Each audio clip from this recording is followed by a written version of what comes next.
My name's Vince Hardy. I'm the chair of the North Sydney Local Planning Panel and formally open that meeting. And welcome all those in attendance, both in the room and through the video process. The chair acknowledges the Camaragal people being the traditional owners of the land on which this meeting is held. The other panel members outside of Scott Hardwick, Lisa Truman and Meredith Trumbull and Jones, who's a community representative.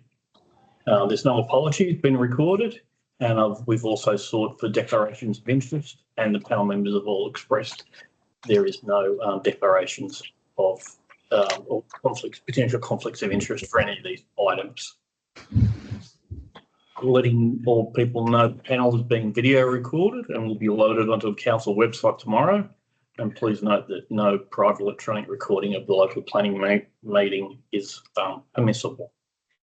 Today we have 4 items for consideration, and we'll run through them in the order they're identified on the agenda, which is 51 Pine Street, Cammeray, 71 Pine Street, Cammeray, 30 Cremorne Road, Cremorne Point, and 47 Carrilla Road, Cremorne Point. And they are all development applications. We have various speakers registered on each of the items, and I will invite each speaker to address the panel for a maximum of 3 minutes. 3 minutes, sorry. Please be respectful. I'd remind all speakers that no offensive or slanderous commentary will be allowed. And please also be advised that the panel members have all visited the various sites and have also read the written submissions made to the panel and those additional submissions that have that were originally made as part of the DA as well. They've all been made available to all the panel members. It's not a question and answer session, so please don't ask or expect any answers from the panel members or council staff. However, the panel members might have questions of speakers if there's something we're seeking further clarity on. The decision of the panel will be finalised at a subsequent meeting to this open session and will be published and made available by Friday, this Friday afternoon this week. So moving through to the various items, item 1 is a DA for alterations additions to the existing semi-detached dwelling at 51 Pine Street, Cammeray. We have 1 registered speaker, and that's Andrew Seller, who is the applicant. Andrew, you on the line? If you could unmute yourself and please address the panel. Thank you. Good afternoon, panel members. First, I'd like to thank you guys for your time and your efforts today. Just in regards to 51 Pine Street, I'd just like to address condition C17 within the assessment report. This condition proposes that the existing plumeria in the front yard should be transplanted in a central location within the turfed area of the front setback. Both myself and the owners of 51 Pine Street see this as being fairly impractical and illogical given the nature of the tree's fork base and the likelihood of its root ball primarily growing within the existing footprint of the front steps and concrete path, which in my mind would almost render it near impossible to remove without hindering on its health. I also see issues in the transplant procedure taking place during the construction phase of the project, as the tree would likely need to be stored off-site or either in a location where its health won't be hindered by the general construction process for the project. From what I can understand, the council's primary objective here is to maintain or improve the existing tree canopy cover on the site. So I would like to propose, rather than the relocation of the existing plumeria required for C17, I'd like to see it replaced with either a new lemon myrtle tree or something similar with a 75-litre pot size, and also the requirement for the tree protection management plan removed from the consent, with the hope that this will eliminate both the excessive costs of transplant for the plumeria along with the costs associated with having a qualified horticulturalist engaged for the project for a 12-month period. I would also like to see within condition C17 that the additional Eliocarpus planted in the rear setback removed. I believe that you guys were out on site today. Hopefully you saw the rear setback of the existing site, which is fairly limited for provision of new planting, and also contains some fairly substantial magnolias and existing trees in the rear setback. That's essentially all I'd like to address in regards to this project. And that's all I have to say for today. Thanks, Andrew. Appreciate that. Any panel members, any questions of Andrew? No. I do. Yep.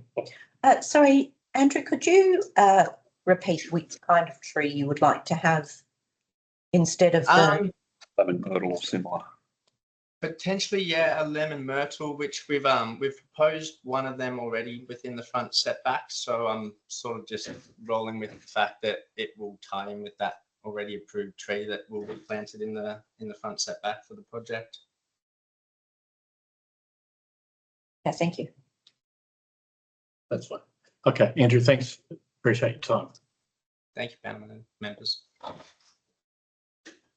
As there's no other speakers on item 1, we'll move directly through to item 2, which is 71 Pine Street, Cameron, a DA for alterations, additions to the ground floor levels, refurbishment of Titting Terrace. We have 2 speakers.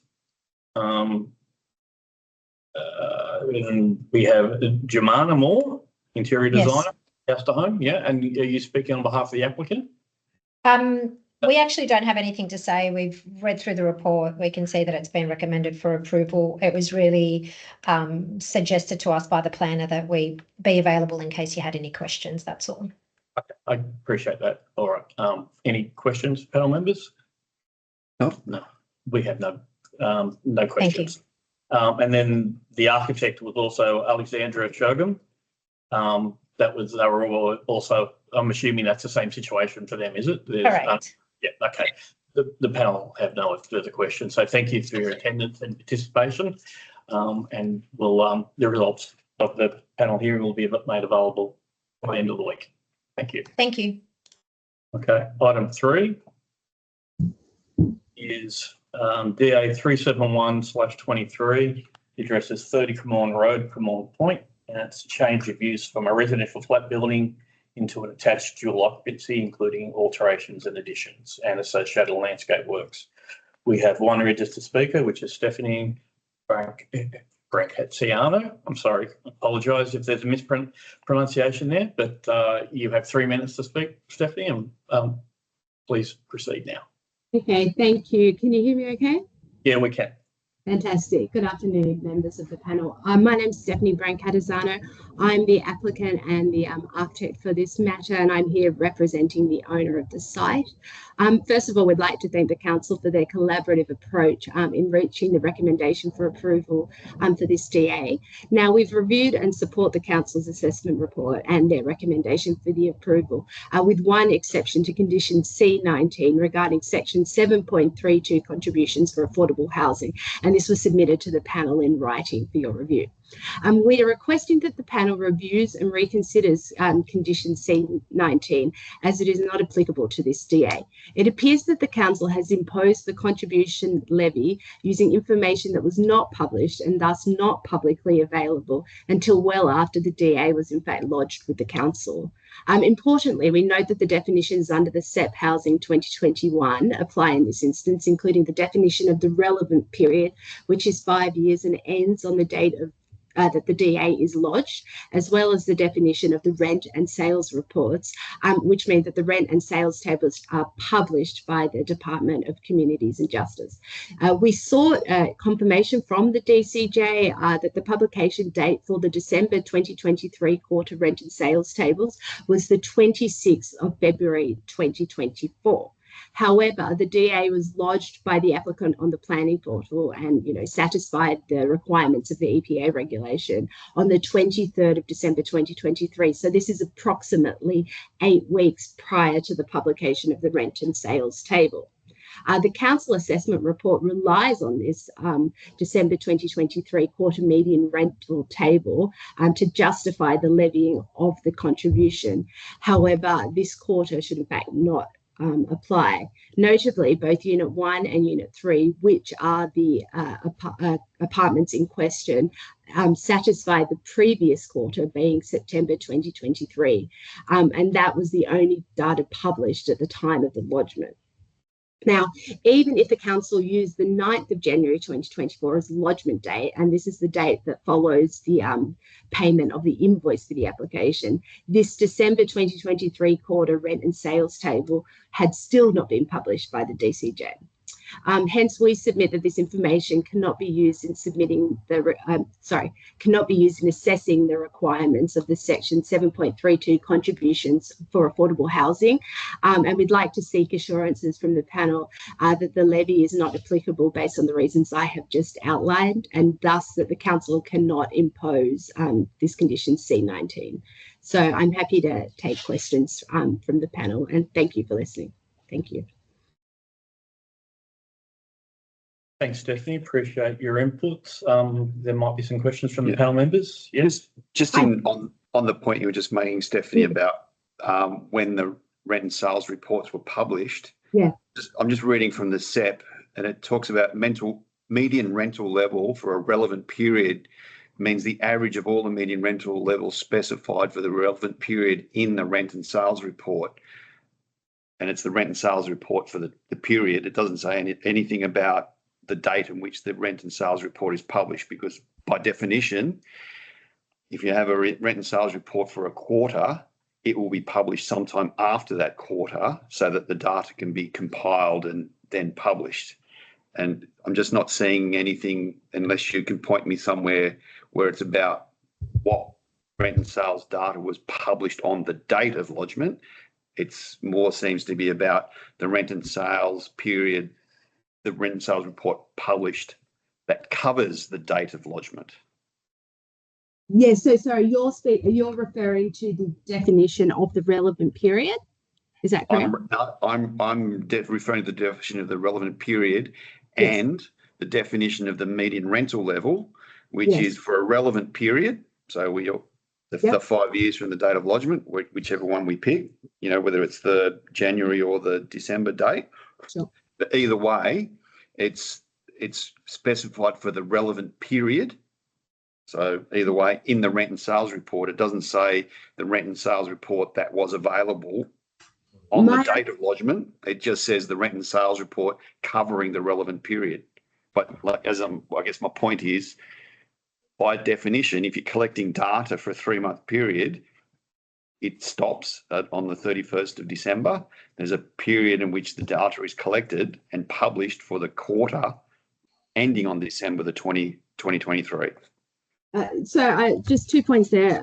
Firstly, I think there's also a definition relating to the rent and sales table. So there's an additional definition there. But I guess, the point being is that the data was not available at the time of lodgement. So at the time of lodgement, the council had making their determination based on data that was published after DA was lodged. So therefore, Okay, that's your point. Understand. Yeah. Okay, thank you. Yeah, essentially the data was not available to the applicant at the time that it was lodged. Yeah. Other panel members? Stephanie, I've got one. And, there has been some debate and some discussion about whether this is affordable rental housing or not, and the panel will turn their mind further to that. On the basis, but we'll just assume that the council report is correct for the moment. And one of the things that the panel has to turn their attention to, it's clause 47 of the SEP, reduction of available affordable housing, and there's another item where brackets 2D, whether adequate arrangements have been made to assist the residents who are likely to be displaced to find comparable accommodation. To question without notice, if the answer is no, I'm happy to hear that. But has there been any consideration given by the applicant to whether or not those unit holders that might be determined to be affordable housing have been made arrangements to find alternative accommodation? Look, I'd have to ask the owner of the property that question. That's fine. I I'd knew it have was to a question defer to about the that. owner. Yeah. And you think the applicant, the owner, sorry, and yourselves, the applicant, would be happy to respond with additional information to the panel about that? Yes. Yeah, I'm sure they'd be happy to respond. Yeah. Okay. All right. Thank you. If there's no other questions from panel members, thank you, Stephanie. Appreciate your time and your inputs. Okay. Thank you, everybody. Okay, no other speakers for item 3, so we go on to item 4. Sorry, I just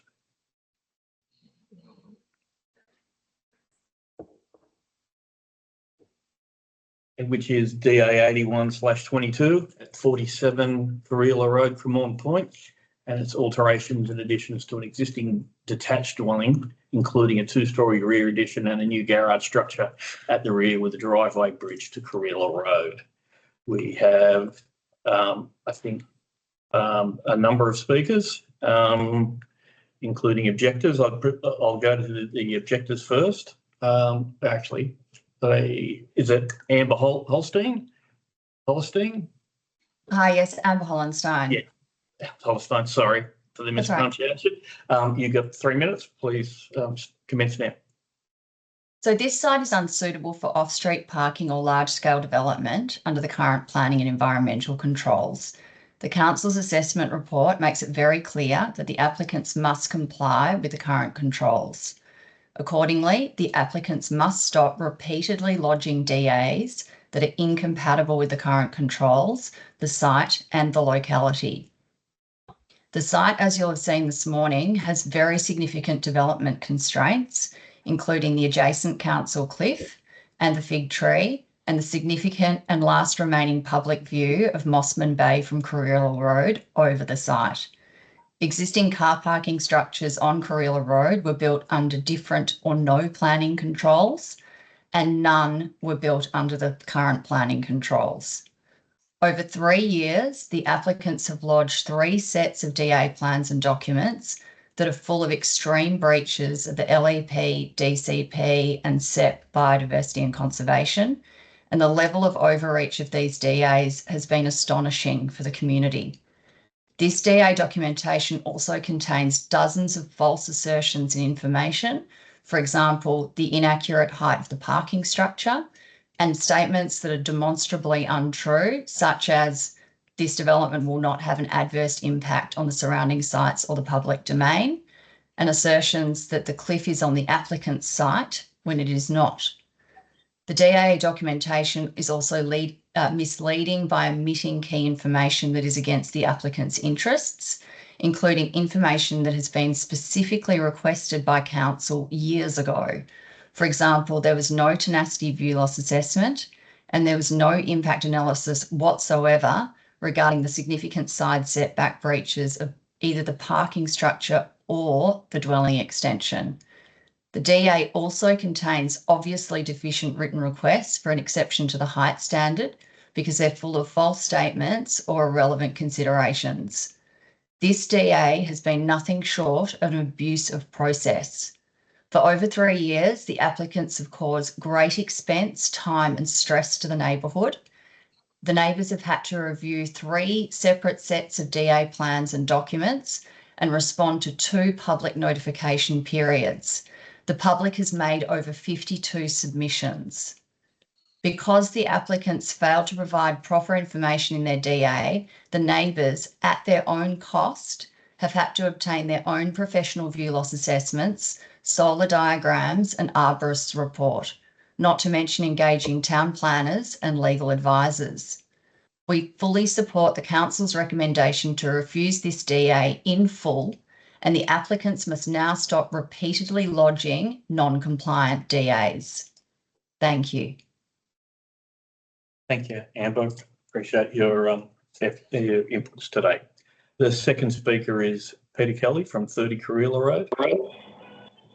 Hi, look, I'm Peter Kelly, and thank you to the panel to look at this. To be honest, I wanted to be more of an observer, and after listening to Amber's presentation, I'm quite happy to just support her as far as what's she has said, and leave it to the panel, which we know have been down to have a look at the site this morning. And the only thing I would comment about is that we've been requesting for a number of years that we have some sort of structure to review.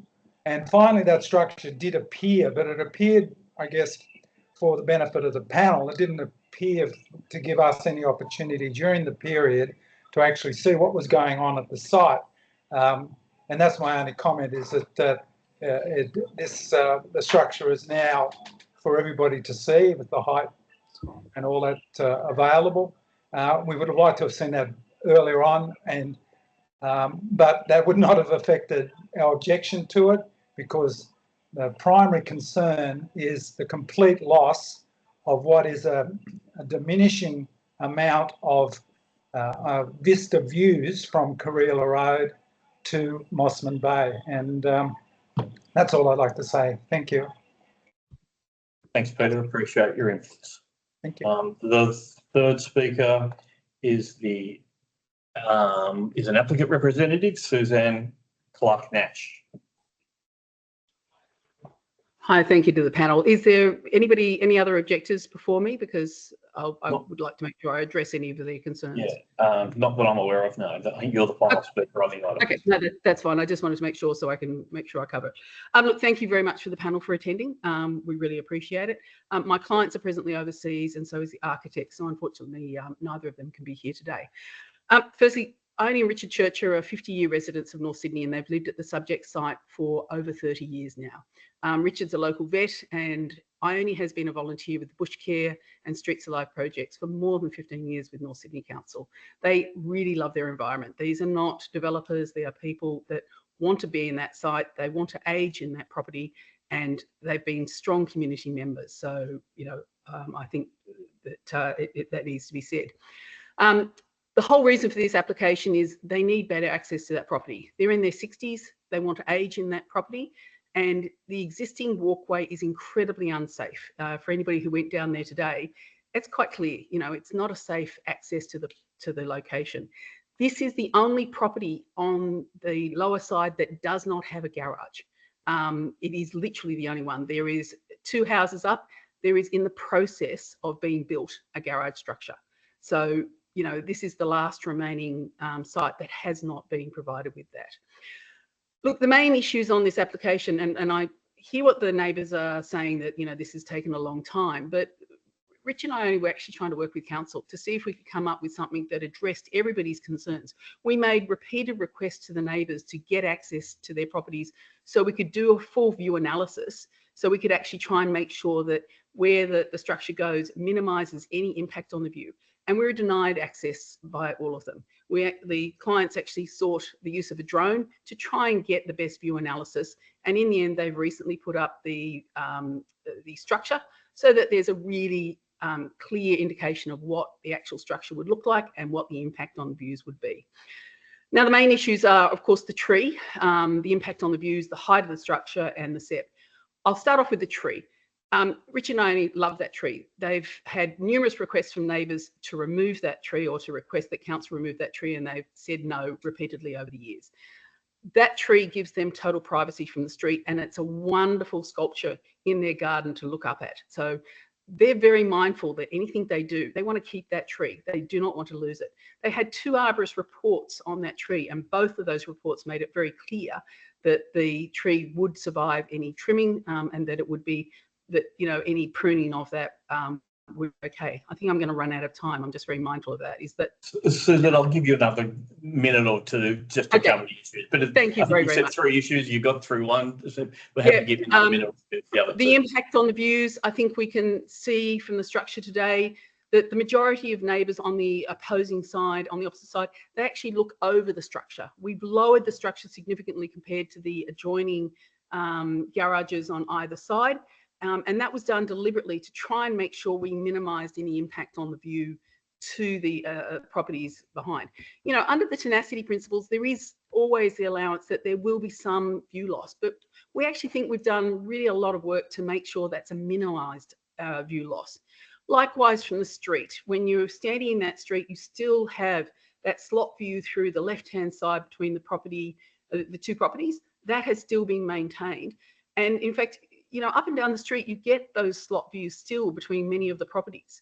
We're not losing that. The only view impact that there will be a loss of over the site, that's already filtered by trees, so that view is, you know, not as significant in that aspect. The height of the structure, it's much lower than the garages on either side. There was a comment in the report about the domination of this new structure, but for Ione and Richard, they look at two structures on either side of them every day of the week that have been there for a number of years and that are incredibly dominating as well. So this is, whilst we accept that this is going to be a dominating structure, the reality is it's no different from what anybody else has up and down that street. It's very much the same. And I hear that, you know, the times have changed, but likewise, this is the last remaining site, and we think that this is a good outcome that does provide access. I'll also go I'll touch on just lastly, the biodiversity and conservation set. I see Robin's comments that he doesn't believe it meets the test, but I think he's misinterpreting the test. The biodiversity and conservation set never intended that you couldn't do anything on a site. That was never what that test is about, because if it was so, that would not allow even for a one-storey development at street level on any of the sites around the area. The biodiversity test is about making sure that it's not an overwhelming impact. Whilst, you know, there is some impact, I don't believe it doesn't meet the terms of what the SEP was and what it was intended to be. On that note, I recognise that in the report they've actually asked for some additional material. My clients would have been quite happy to provide this material. They hadn't expected that it would necessarily come out of this meeting. They thought they would get some feedback from Robin about whether this development was now meeting it, and we would provide all the extra documentation. If the council's minded to at least still consider this as something, we can easily provide those additional reports within the next couple of weeks. And I thank the panel for their time. I'm mindful of trying to keep within that time slot. Thank you. Thank you, Susan. Okay, there's no other registered speakers for any of the items, and that's the end of all the items. So I will now formally close the public session of the local planning panel meeting, and thanks to everybody for their attendance. And as I've said before, the results and determination from the panel will be available by Friday afternoon this week. Thank you.